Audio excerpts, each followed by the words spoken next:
Imagine standing in the vast, arid expanse of northern Arizona's painted desert.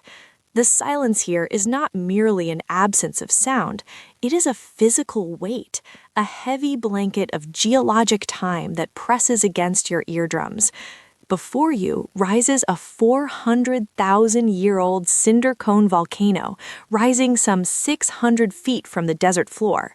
To the uninitiated eye, it appears as nothing more than a rugged blemish on the horizon, a remnant of a violent, fiery past. But this is Roden Crater, and inside its dormant throat lies perhaps the most ambitious artistic undertaking of the last century. It is not a monument to be looked at like a statue or a canvas, but a machine to be looked through. It is a camera obscura carved from the crust of the earth itself, designed to capture the only subject vast enough to fill it, the sky. James Turrell, the pilot artist who discovered this site in 1974 after spending hundreds of hours flying over the western landscape, calls it a naked-eye observatory. But to describe it as an observatory suggests a scientific detachment that is entirely absent here. When you enter the east portal, one of the primary tunnels bored into the side of the volcano, you are not stepping into a telescope, you are stepping into a calibration chamber for your own perception. The tunnel is long, cool, and echoingly resonant, a concrete artery that slopes upward toward a precise ellipse of light. As you ascend, the light at the end of the tunnel does not behave as you expect. It does not look like a window onto the world outside. Instead, due to the specific geometry of the aperture and the elimination of all peripheral reference points, the sky appears as a solid, opaque membrane. It looks like a painting of the color blue, flat and material, resting directly on the rim of the tunnel. This is the first lesson of Roden Crater. What we see is a construction of the mind. Turrell is manipulating the perceptual psychology of vision. As you emerge from the tunnel and enter the crater's bowl, a phenomenon known as celestial vaulting takes hold. Usually, the sky appears to us as a vague, domed infinity, but here, Turrell has reshaped the rim of the crater with the precision of a lens grinder, removing over 1 million cubic yards of earth to create a perfectly even horizon line. The effect is visceral and disorienting. The sky snaps into a taut, shallow dome, feeling claustrophobically close, as if you could reach up and touch the ceiling of the world. Simultaneously, the earth beneath your feet seems to curve upward. You are suddenly standing on the convex surface of a planet, enclosed by the concave shell of the atmosphere. It is a moment of profound, quiet terror and awe, a realization that you are clinging to a spinning rock in a vast, indifferent universe, yet the universe has been framed specifically for your eyes. To understand why a man would spend 45 years moving dirt in the desert, we must look back to the light and space movement of Southern California in the 1960s. While their contemporaries in New York were obsessed with the heavy, rusted steel of minimalism or the frantic energy of pop art, artists like Turrell, Robert Irwin, and Doug Wheeler were looking at the smog-diffused sunsets of Los Angeles and wondering if light itself could be a medium. History's great painters, Rembrandt, Turner, Monet, had spent centuries trying to depict light using pigment. They were creating illusions of luminosity. Turrell stripped away the canvas entirely. He realized that light is not merely a tool to reveal things, it is a substance.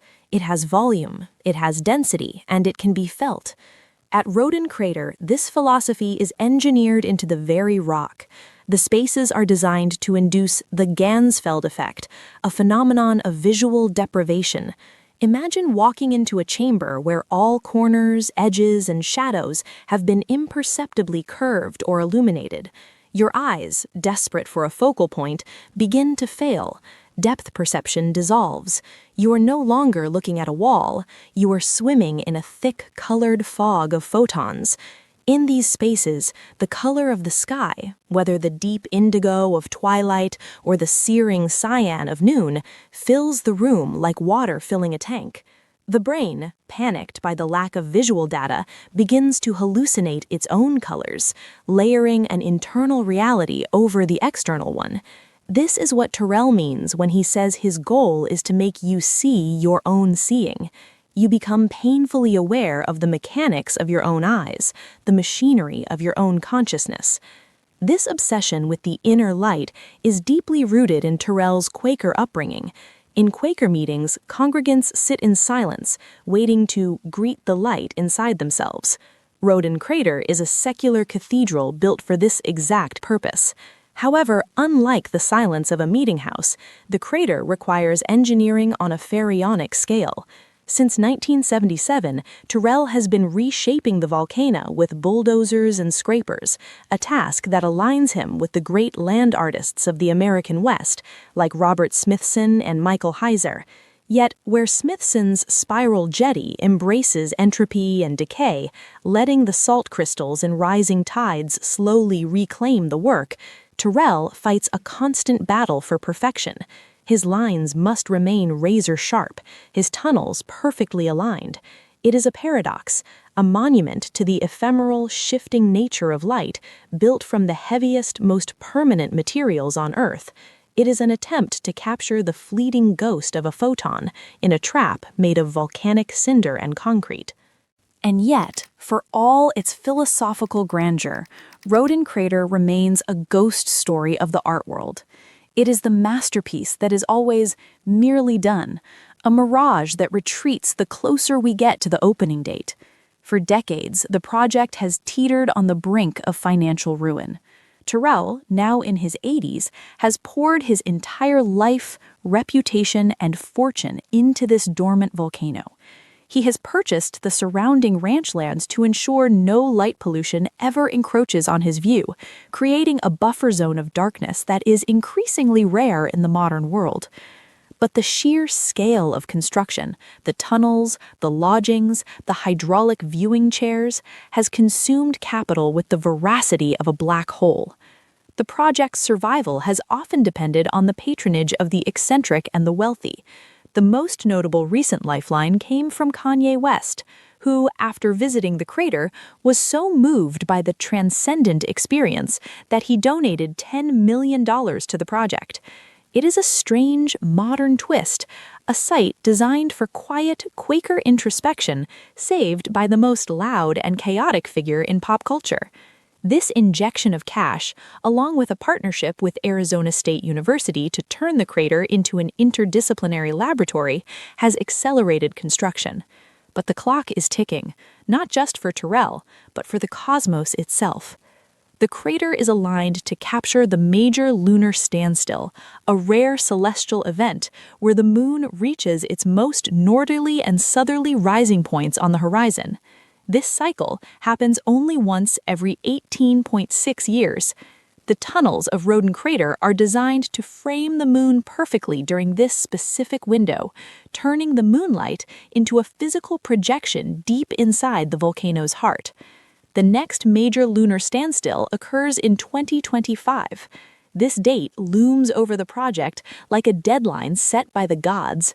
If the crater is not ready, the alignment will be missed, and the artwork will remain blind to the very event it was built to witness for another 2 decades. So, we are left with a question. Is Roden Crater a functional observatory, or is it a monument to the impossible? Like the pyramids or the great Gothic cathedrals, it may be a project that transcends the lifespan of its creator. It stands as a testament to a specific kind of human madness, the belief that if we dig deep enough into the earth and look long enough at the sky, we might finally understand the mechanism of our own souls.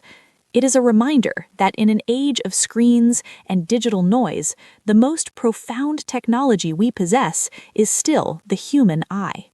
If you believe that art should challenge not just what you see, but how you see, subscribe to Echoes of Modern. We will continue to explore the masterpieces that history tried to hide, waiting for the light to finally break through.